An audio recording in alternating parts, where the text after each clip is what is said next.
Uzun zamandır yani 2025'in başından beri pek de kolay olmayan süreçlerden geçtik. Ama şimdi İkizler Burcu'ndaki bu yeni ay, yeni yollar, yeni kararlar ve daha dışa dönük bir yaşam enerjisi hepimize getiriyor. Daha çok sosyalleşeceğimiz, zihinsel ve fiziksel olarak da çok böyle hareketli olacağımız özellikle bir iki haftalık süreçten geçeceğiz. Videoya geçmeden önce hemen kısa bir hatırlatma yapayım sizlere. Benden danışmanlık almak ya da Instagram hesabımı takip etmek isterseniz orada da zaten aktif paylaşımlarda bulunuyorum. Şuraya Instagram adresimi sizler için bıraktım. Aynı zamanda astroloji öğrencisiyim diyorsanız, bilgilerimi pekiştirmek, haritaları daha iyi okumak istiyorum diyorsanız kendinizi geliştirmek için birebir benden eğitim alabilirsiniz, çalışabiliriz. Instagram ya da mail adresinden ulaşabilirsiniz. Şuraya da mail adresimi bıraktım. Hiç vakit kaybetmeden videoya geçelim. Bakalım bu yeni ay bizlere neler getirecekmiş.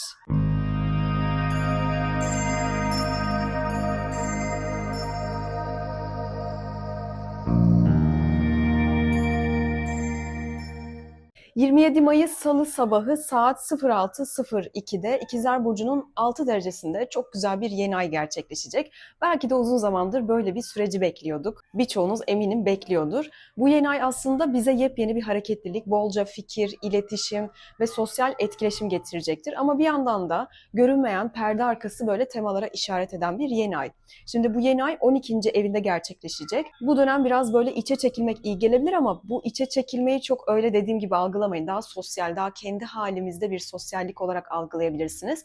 Zihinsel olarak arka planda dönen şeyleri fark etmek, sağlığınıza biraz daha fazla dikkat etmek ve bilinçaltınızda iyi gözlemlemeniz gerekiyor. Ama tabii İkizler Burcu da yükseldiği için haritada dışarıdan bakıldığında bu süreç oldukça hareketli görünüyor. Yani daha merak uyandırıcı. Hatta yer yer aynı anda birçok şeyi başlatma enerjisi de taşıyacak. Merkür yönetici bu yeni ayın. Merkürle kavuşumda olan bir yeni ay olduğu için de daha fazla yeni projelere başlamak isteyebiliriz. Yazmak, çizmek, konuşmak, anlatmak, yakın çevreyle çokça iletişim kurmak, kısa seyahatler, kısa organizasyonlar yapmak çok aktif olacak bu yeni ayda. Hatta yeni başlayan işler, projeler, anlaşmalar da kalıcı olabilir. Zihnimiz çok hızlanıyor. Belki de uzun zamandır aklımızda olan ama bir türlü dile getiremediğimiz şeyleri artık konuşabiliriz, konuşmaya başlayabiliriz. Aynı zamanda bu yeni ayda Venüs ile Şiron kavuşumda olacaklar ikisi ve bu kavuşum 11. evde gerçekleşecek. Yani ilişkilerde, dostluklarda ya da sosyal çevremizde yaşadığımız bazı kırgınlıkların artık yavaş yavaş böyle şifalanabileceği bir döneme giriyoruz. Destek daha çok arkadaşlarımızdan, dostlarımızdan da gelebilir. Belki bir ilişkinin yarası, bir konuşmayla onarılabilir. Yaralandığımız yer aynı zamanda aslında bizim şifalanacağımız yer de olabilir. Geçmiş ilişki yaraları korkutucu bir yerden kendini göstermeyebilir. Hani bir konu tetiklese de yeni dostlar, ilişkiler, şifa gibi gelebilir. Yeni aşklar, yeni sosyal gruplar, birliktelikler dediğim gibi gündemde zaten.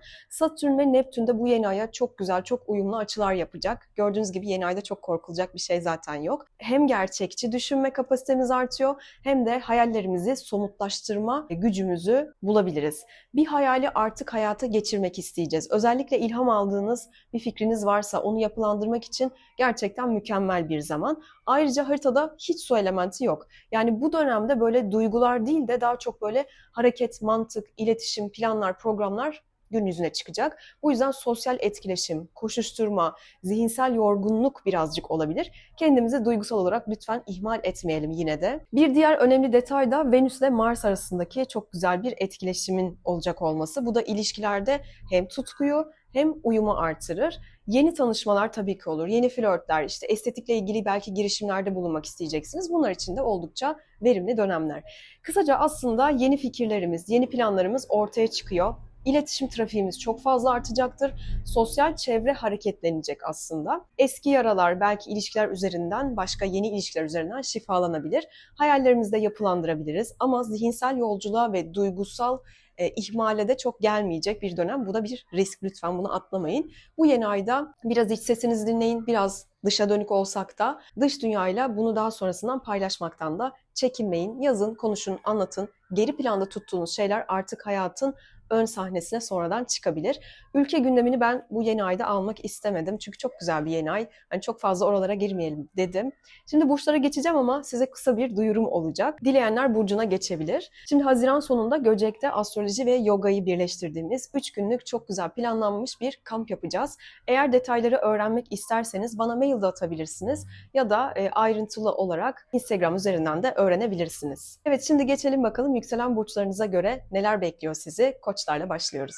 Koç ve yükselen koçlar 27 Mayıs'ta İkizler Burcu'nda bir yeni ay gerçekleşiyor ve bu yeni ay sizlerin 3. evinizde gerçekleşecek. Şimdi bu eviniz daha çok iletişim, düşünce, yakın çevre, kardeşler, eğitim, kısa seyahatlerle alakalı bir ev. Bu dönem demek ki aklınız çok aktif olacak. Sürekli bir şeyler okuyabilirsiniz, yazışabilirsiniz, konuşabilirsiniz, arayabilirsiniz, anlatmak istedikleriniz için yeni yollar bulabilirsiniz. Aynı anda birçok fikir zihninize üşüşebilir ama hangisine odaklanacağınızı çok iyi belirlemeniz gerekiyor. Yakın çevrenizle ilişkileriniz güçlenebilir. Kardeşlerinizle ya da dostlarınızla derin konuşmalar da yapabilirsiniz tabii ki. Eğer yazmak, anlatmak ya da böyle sosyal medya üzerinden içerikler üretmek, ilanlar duyurmak gibi şeyleriniz varsa şimdi bu girişimi başlatmak için çok güzel bir zaman, müthiş bir zaman. Aynı zamanda aşk hayatınızda da bir tür böyle duygusal şifa ya da iletişimle sağlanabilir. Geçmişte söylemediklerinizi şimdi dile getirebilirsiniz. Sözcükleriniz sizi gerçekten iyileştirebilir. Yani konuşmalar daha doğrusu iyileştirici olabilir. Tabii ki bu şahsi haritanıza göre yeni ayın etkilediği kısımlar çok daha farklı da olabilir. Bunlar size söylediklerim çok genel etkilerdir. Yeni yolculuklar zihinsel de olabilir, fiziksel de olabilir. Umarım harika geçer. Kanala abone olmayı unutmayın. Şimdilik hoşçakalın. Boğa ve yükselen boğalar 27 Mayıs'ta gerçekleşecek olan bu yeni ay sizlerin 2. evinde gerçekleşecek. Şimdi bu alan daha çok böyle öz değerinizle ilgili, işte para kazanmakla ilgili, kaynaklarınızla ya da sahip olduklarınızla alakalı. Bu yeni ay size ben neye değer veriyorum, neyi gerçekten hak ediyorum sorularını daha fazla sordurtabilir. Finansal anlamda da yeni bir gelir kapısı tabii ki açılabilir ya da sahip olduğunuz bir beceriyi daha görünür hale de getirecek değerlendirmeyi düşünebilirsiniz. Harcamalar, alım, satım işleri, bir yatırım veya kazanç sağlama süreci de bu dönemde ön plana çıkabilir. Yani bir harcama yapabilirsiniz. Değer verdiğiniz konular yeniden şekilleniyor aslında. Aynı zamanda duygusal olarak da ben buna layık mıyım hissiyle yüzleştiğiniz bazı anlar yaşanabilir. Şiron-Venüs kavuşumu sayesinde özellikle arkadaş çevrenizden gelen desteklerle hem duygusal hem de böyle maddi anlamda şifalandığınızı görebilirsiniz. Tabii ki bu şahsi haritanıza göre yeni ayın etkilediği kısımlar farklı olacağı için farklı etkiler de alabilirsiniz. Bunlar dediğim gibi çok genel etkilerdir. Başka videolarda görüşmek üzere. Umarım harika geçer. Kanala abone olmayı da lütfen unutmayın. İkizler ve yükselen ikizler 27 Mayıs'ta gerçekleşecek olan İkizler Burcu'ndaki yeni ay sizin yükselen evinizde yani 1. evinizde olacak. Sizin yeni ayınız geldi. Şimdi bu çok böyle kişisel bir yeni ay. Dış görünümünüze, enerjiniz, işte hayata bakış açınız ve kişisel gelişimlerinizle ilgili yepyeni bir dönem başlıyor demektir. Artık kendinizi ifade etmek istiyorsunuz. Hem de olduğunuz gibi ifade etmek istiyorsunuz ve samimiyetle. Yeni başlangıçlar yapmak için çok uygun bir zaman ve de kalıcı da olur bu arada.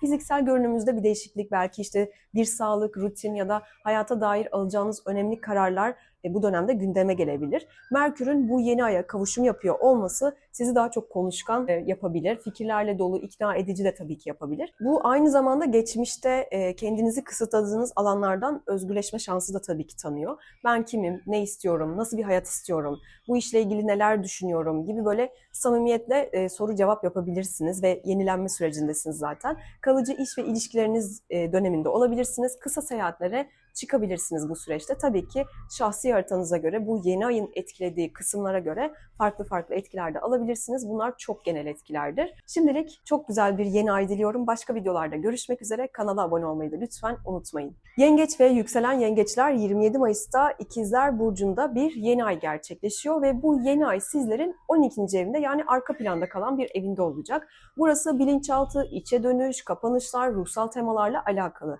Biraz içe çekilme, kalabalıklardan uzaklaşma, kendi sesini daha fazla dinleme ihtiyacı hissedebilirsiniz. Gizli konuşmalar, perde arkası planlar ya da bilinçaltınızda böyle sizi sıkıştıran temalarla yüzleşebilirsiniz. Aynı zamanda da bir iyileşme sürecine de geçiyorsunuz. Ruhsal olarak da bu yüklerden arınmak, işte şifa bulmak zamanı olabilir. Rüyalarınız çok şey anlatacak bu süreçte, iyi gözlemleyin. Sağlıkla ilgili bir konuda tabii ki gündeme gelebilir ya da belki geçmişte ihmal ettiğiniz bedensel bir süreci ele alabilirsiniz. Eğer bir projeye gizliden gizliye hazırlanıyorsanız da şimdi böyle çok güzel tohum atma zamanı. Bu yeni ay size önce kendini duymanız gerektiğinizi gösterecek. Uzak bir yolculuğa da bu arada çıkabilirsiniz bu süreçte. Tabii ki bu şahsi haritanıza göre farklı farklı etkiler de alabileceğiniz anlamına geliyor. Bunlar çok genel etkiler. Lütfen bunu da atlamayın. Başka videolarda görüşmek üzere. Kanala abone olursanız da çok çok mutlu olurum. Hoşçakalın. Aslan ve yükselen aslanlar 27 Mayıs'ta gerçekleşecek olan İkizler Burcu'ndaki yeni ay sizlerin 11. evinde meydana gelecek. Şimdi bu tabii ki arkadaşlar, sosyal çevre, gelecek hedefleriniz ve böyle daha çok topluluklarla alakalı, kalabalıklarla alakalı bir evinizi temsil ediyor. Şimdi hayatınızda kimlerle bir araya geldiğiniz, kimlerle hayaller kurduğunuz tabii ki önemli hale gelecek. Yeni projelere katılmak ya da dahil etmek birilerini, sosyal medya veya grup çalışmaları gibi böyle kolektif alanlarda daha görünür olmak için çok çok güzel bir dönem. Belki yeni arkadaş bir grubuna dahil olabilirsiniz. Yeni bir topluluğa gidebilirsiniz. Yeni gelecek vizyonunuza katacak, hani böyle vizyonunuzu ilerletecek kişilerle tanışabilirsiniz. Aynı zamanda Şiron ve Venüs kavuşumu sayesinde de bir dostluk, eskiden böyle kırıldığınız bir ilişki veya sosyal çevreyle alakalı bir şifa da bulabilirsiniz. Yeniden bir araya gelebilirsiniz demek istediğim. Hayal ettiğiniz şeylere gerçek bir planla ulaşmak için mükemmel bir başlangıç. Tabii ki bu şahsi haritanıza göre yeni ayın etkilediği kısımlar çok daha farklı da olabilir. Bunlar tabii ki çok daha genel yorumlar olarak geçer. Şahsi haritanıza göre dediğim gibi farklı etkiler alabilirsiniz. Kanala abone olmayı unutmayın. Umarım çok güzel geçer yeni ayınız. Şimdilik hoşçakalın. Başak ve yükselen Başaklar 27 Mayıs'ta İkizler Burcu'nda bir yeni ay gerçekleşecek ve bu yeni ay sizlerin 10. evinde meydana geliyor.